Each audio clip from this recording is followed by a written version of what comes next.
विमल, पोलो, जोबा केसरी, हर पल मनाओ केसरी त्योहार। ऋषिकेश के पास आ रहे ऋषिकेश, यहाँ पर आप देख रहे हैं अगर कल जब बाबरी मस्जिद की नींव रखी गई तो इसे सीधे तौर पर सांप्रदायिक राजनीति के तौर पर टीएमसी को घेरते हुए विपक्ष दिख रहा था, खासतौर से बीजेपी। लेकिन जब आज इसके यहाँ पर सामूहिक गीता पाठ यहाँ पर किया जा रहा है तो क्या ये ध्रुवीकरण की राजनीति नहीं है?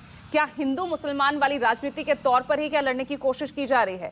और याद आ रहा है मुझे मथुरा में अभी पिछले ही महीने नवंबर के महीने में जब धीरेन्द्र शास्त्री ने सनातन एकता पदयात्रा निकाली थी, वहां पर भी 27 में चुनाव है, तो क्या यही काट निकाली जा रही है यहाँ अखिलेश के पीडीए पर प्रहार करने के लिए और बंगाल में ममता दीदी की राजनीति को साफ करने के लिए? बिल्कुल पूजा, देखिए कोई नई बात नहीं है। 2021 के विधानसभा चुनाव के वक्त भी कमोबेश कुछ इसी तरीके की स्थितियां थी और मैं उस वक्त बंगाल के चुनाव में मौजूद था। दरअसल चुनाव के ठीक पहले पूजा वहां भी जो इंडियन सेकुलर फ्रंट है, अब्बास सिद्दीकी जो धर्मगुरु थे, उन्हें आगे काफ़ी ज़्यादा बढ़ाया गया और हिंदू मुसलमान की राजनीति को आगे बढ़ाया गया। 23 सीटों पर आईएसएफ ने चुनाव लड़ा और कहा गया कि मुस्लिम वोटों में विभाजन होगा और इसका फायदा भारतीय जनता पार्टी को मिलेगा। तो एक जो लगातार वहाँ भारतीय जनता पार्टी की सबसे बड़ी चुनौती जो दरअसल जो उत्तर प्रदेश में योगी आदित्यनाथ या भारतीय जनता पार्टी कर गई 80 बनाम 20 की राजनीति, वो कमोबेश बंगाल की राजनीति में नहीं हो पा रहा पूजा, न केवल 21 में बल्कि 16 के भी विधानसभा चुनाव में भी। तो देखिए कि जिस जगह पर और इसकी वजह यह थी कि अब्बास सिद्दीकी को पहले आगे किया गया था, इस बार उसके बदले हुमायूं कबीर को आगे किया गया है, जो बिल्डाना जो मुर्शिदाबाद जिले से में है और जहां से वो विधायक है, जिन्हें निकाला गया और जहां उन्होंने बाबरी मस्जिद की नींव डाली। वहां के माइग्रेंट कई सारे जो मुस्लिम सेंटीमेंट के जो लेबर हैं वो वहां पे बकायदा ईंट उठाकर ले जा रहे थे और वहाँ भारी तादाद में सुरक्षा व्यवस्था मौजूद है। दरअसल इसके पीछे कोशिश सिर्फ यही है पूजा कि जो 30% के आसपास पश्चिम बंगाल में मुस्लिम वोटर हैं, उसके वोटर में डिवीजन कैसे हो, उसमें डेंट कैसे लगाया जाए। जब तक वो डिवीजन नहीं होगा तब तक बड़ा मुश्किल है ममता बनर्जी को पश्चिम बंगाल के चुनावी राजनीति में उन्हें हराना। इसलिए देखिए कि अलग अलग राज्यों में जहां मुस्लिम पॉपुलेशन ज़्यादा है पूजा, वहां पे मुस्लिम बेस्ड पॉलिटिकल पार्टियां वहां मौजूद है। आसाम में एआईयूडीएफ बदरुद्दीन अजमल देखिए, वहां वो लगातार खेल करते रहे, वो वोट बैंक को अपने तरह से वहां विभाजन होता रहा है। ओवैसी के बारे में आप जानते हैं, बिहार के विधानसभा चुनाव में हाल में देखिए कि जिस मालदा, मुर्शिदाबाद, बहरामपुर, जंगीपुर और जो वो इलाका है वो किशनगंज से सटा हुआ इलाका है सीमांचल से, और वहाँ असदुद्दीन ओवैसी ने 6 सीटें जीते, 5 सीटें जीती, एक में 200-300 वोट से वो हार गए। तो मुस्लिम वोट में विभाजन बिहार में काम कर गया, बंगाल में वो कमोबेश काम नहीं कर रहा है। इसलिए हुमायूं कबीर को आगे किया गया है और उन इलाकों में पूजा जहाँ पे ये बाबरी मस्जिद के बनाने का और उस पर जो राजनीति शुरू है, उन्हीं इलाकों में एक वक्त में गढ़ हुआ करता था पश्चिम बंगाल में, खासकर के कांग्रेस और जो लेफ्ट की पार्टियां हैं। और 2016 में जब 44 सीटें आई पूजा, तो वो जंगीपुर, मालदा, मुर्शिदाबाद, बहरामपुर, अधीर रंजन चौधरी और प्रणब मुखर्जी 2 सबसे मजबूत नेता कांग्रेस के रहे। लेकिन 2021 के विधानसभा चुनाव के दूसरे चरण में सिलचर में पुलिस गोलीकांड होती है और मुस्लिम सेंटीमेंट एक तरफा हो जाता है 30% और उन इलाकों में सुपड़ा साफ हो जाता है। लेफ्ट और कांग्रेस का एक भी विधायक विधानसभा चुनाव जीत कर नहीं आता है।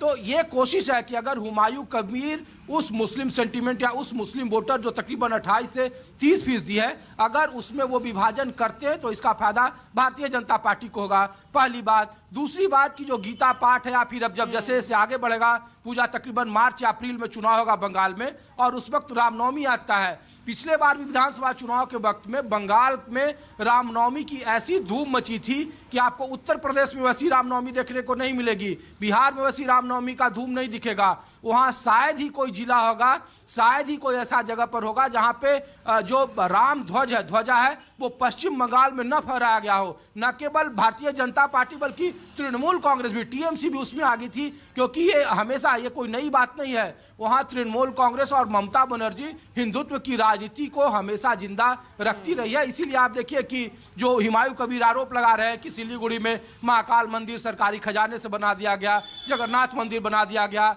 काली पूजा, दुर्गा पूजा में वहां की कमेटियों को पैसा देना, ये सब काम ममता बनर्जी बीते 15 साल से करती रही है बंगाल में। और यदा कदा जहां पे जिनका उनका आवास है काली घाट, वहां पे हमेशा पूजन करती रही है और वो बंगाली सेंटीमेंट को भी आगे करती रही है। रामकृष्ण परमहंस का मामला हो, विवेकानंद को की बात कर रहे हो, या फिर जो अलग रविंद्रनाथ टैगोर, जो बंगाली अस्मिता है और हिंदुत्व की राजनीति के साथ साथ मुस्लिम राजनीति को भी ममता बनर्जी वहां साधते रही है। इसीलिए वो 48% वोट पर अब भी काबिज है। और बावजूद इसके कि 2019 में जो हुमायूं कबीर उसी मुर्शिदाबाद से भारतीय जनता पार्टी के उम्मीदवार थे और 21 में वो तृणमूल कांग्रेस से फिर वहां बेलडांगा से विधायक बने, उन्हीं हुमायूं कबीर के जरिए भारतीय जनता पार्टी अपने हिंदुत्व की राजनीति को परवान चढ़ाना चाहती है और बदले में मुस्लिम वोट बैंक में सेंधमारी करना चाहती है। जब तक ये वोट बैंक विभाजित नहीं होगा वहां भारतीय जनता पार्टी की राह आसान नहीं है। और इसीलिए गीता पाठ का आयोजन अभी शुरुआत है। आने वाले वक्त में आप देखेंगे कि रामनवमी हो या फिर हिंदुत्व के जितने भी मुद्दे हो, इन सारे मुद्दों के जरिए भारतीय जनता पार्टी वहां अग्रेसिव पॉलिटिक्स करेगी और उसके जरिए उसमें दो जो उनके महत्वपूर्ण जो वोट बैंक है पूजा, वो एक तो मतुआ समुदाय है जो शरणार्थी कहे जाते हैं बंगाल से और जिसको एसआईआर में सबसे ज्यादा दिक्कतों का सामना करना पड़ रहा है। सीए और एनआरसी अगर वहां पे लागू हो रहा है तो उसमें हिंदू शरणार्थी भी शामिल है। और दूसरा राजवंशी जो तकरीबन 9 या 10% के आसपास वोट बैंक है और जो निश्चित प्रमाणीकरण जो उत्तर बंगाल के इलाके में जिनका वोट बैंक है। और उन्हीं दो बेस वोट बैंक के जरिए भारतीय जनता पार्टी अपने मजबूत गढ़ को और आगे बढ़ाने की कोशिश कर रही है। 38% वोट बैंक पर वोट शेयर पर 2021 के विधानसभा चुनाव में भी भारतीय जनता पार्टी खड़ी थी। नंदीग्राम से ममता बनर्जी को चुनाव हरा चुकी शुभेंदु अधिकारी ने वहां से चुनाव हरा दिया था। दूसरी सीट से ममता बनर्जी चुनाव जीतने में सफल हुई थी। तो एग्रेसिव पॉलिटिक्स उनका 2021 में भी था। 2024 में वो एग्रेशन नहीं काम कर पाया। तृणमूल कांग्रेस ने 2019 के मुकाबले ज्यादा सीटें जीती और उन इलाकों में निश्चित प्रमाणिक जो गृह राज्य मंत्री थे वो चुनाव हार गए। जो कूच बिहार का इलाका उधर जो था उन इलाकों में, और राजवंशी समुदाय को और मतुआ समुदाय में डिवीजन करने की या उसको अपनी तरफ करने की कोशिश ममता बनर्जी ने की और उसका उन्हें फायदा मिला। कुछ हिल के जो इलाके, पहाड़ी इलाके हैं, दार्जिलिंग है या फिर उसके आसपास के इलाके सिलीगुड़ी है, वहां पे भारतीय जनता पार्टी अलायंस में चुनाव लड़ती है।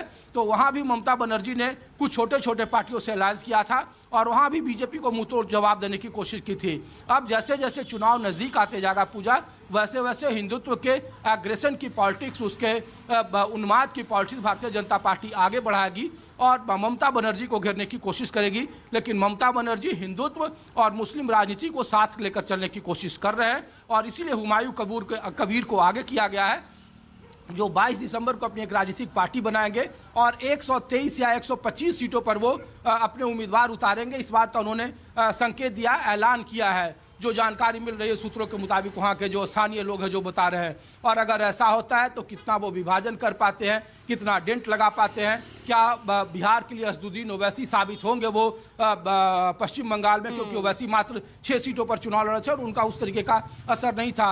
अब्बास सिद्दीकी 2021 के चुनाव में पहले ही फ्लॉप हो चुके थे। तो अब एक नए तुरूप के पत्ते के तौर पर हुमायूं कबीर को आगे किया गया है, जो उसी मुर्शिदाबाद से भारतीय जनता पार्टी के 2019 में लोकसभा के उम्मीदवार थे, उनके संपर्क में है और उन्हीं के जरिए भारतीय जनता पार्टी एक अपने रणनीति को आगे बढ़ाने की कोशिश कर रही है।